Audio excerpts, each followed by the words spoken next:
Yes, Trey Gowdy is leaving Congress, apparently to spend more time with his hair. I kid, I like the guy, but look at him over the years. He's got a mohawk, goatee, sideburns, then a beard. Then he adds glasses and gets rid of the beard.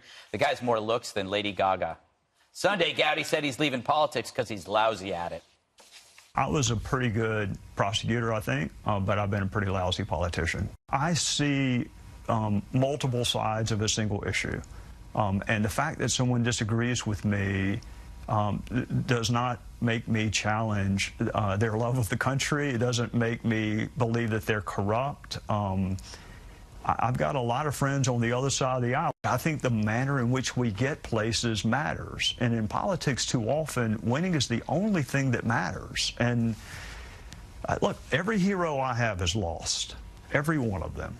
So losing is not the worst thing in the world. Not knowing what you believe and not caring enough about it to fight for it, that's the worst thing in the world. Do you think? Now, underneath that cowlick, he has a point. He's lamenting tribalism, the name-calling, the smearing of intentions by mind-reading adversaries, all driven by team sport politics. Take the memo controversy. It was the Super Bowl for political Poindexters. Everyone took sides even before reading the damn thing. Of course, no one in the media seemed to mind tribalism before, when only one side fought to win. For the left, the politics was always personal and deemed their opponents, the right, as evil. Now, the right has learned from the left, and Republicans are now as feisty as the lefties of old, fueled by a president who may be the least ideological one I've ever seen. The result, a fiery feedback loop where one side accuses the other of divisiveness, which leads to endless counter-accusations of the same thing. Yet, simply agreeing that we're all guilty of this might help solve the problem. Will that ever happen? Who knows? Divisiveness is easy and it's profitable, for it feels good to point a finger and label people. And if you disagree with me, you're probably a racist, homophobic traitor.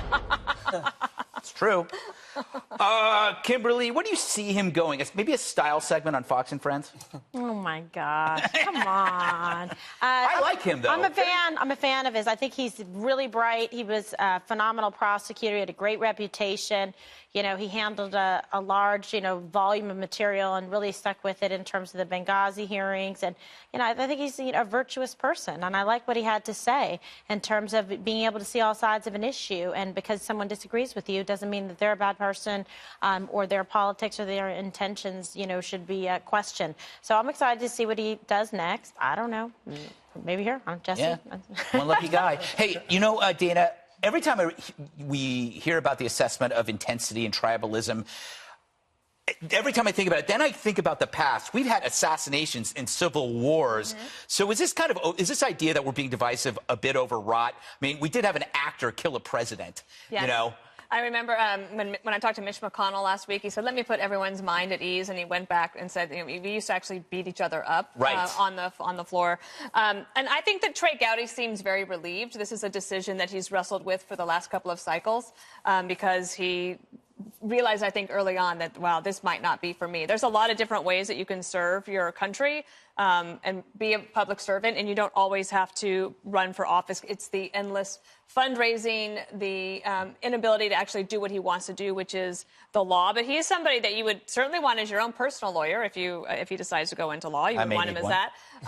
But you'd want him as a neighbor or a teacher or a friend, and I think he's going to try to do. Oh my God, he's going to teach a little bit as well. You're like a neighbor. I'm a big fan. And you know what? Ever since the Benghazi hearings, when he would be willing to talk to you, and you didn't have to, and he would just give it to you straight. That was certainly welcome and different. No wonder he didn't fit in. He's good. He'd be a good member of a book club too, don't you think? Oh no, book club member. I think we're going too far here, Juan. I think the conflict is heightened because Republicans have learned from the Democrats on how to fight. Don't you think that's true?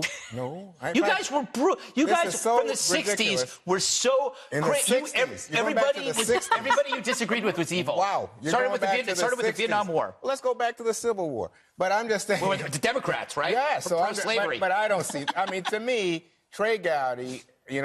By the way, I think very competent prosecutor. But what he did during Benghazi, 2 years of beating up on Hillary Clinton and then coming to conclude there's nothing here. I mean, I don't understand it.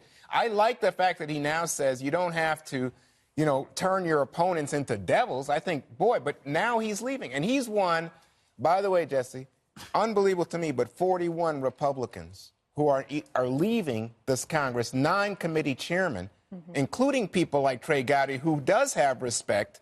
As I say, I don't like what he did with Benghazi, but he does have some respect as a man who knows the law, a man who could have been one of President Trump's considerations for Attorney General.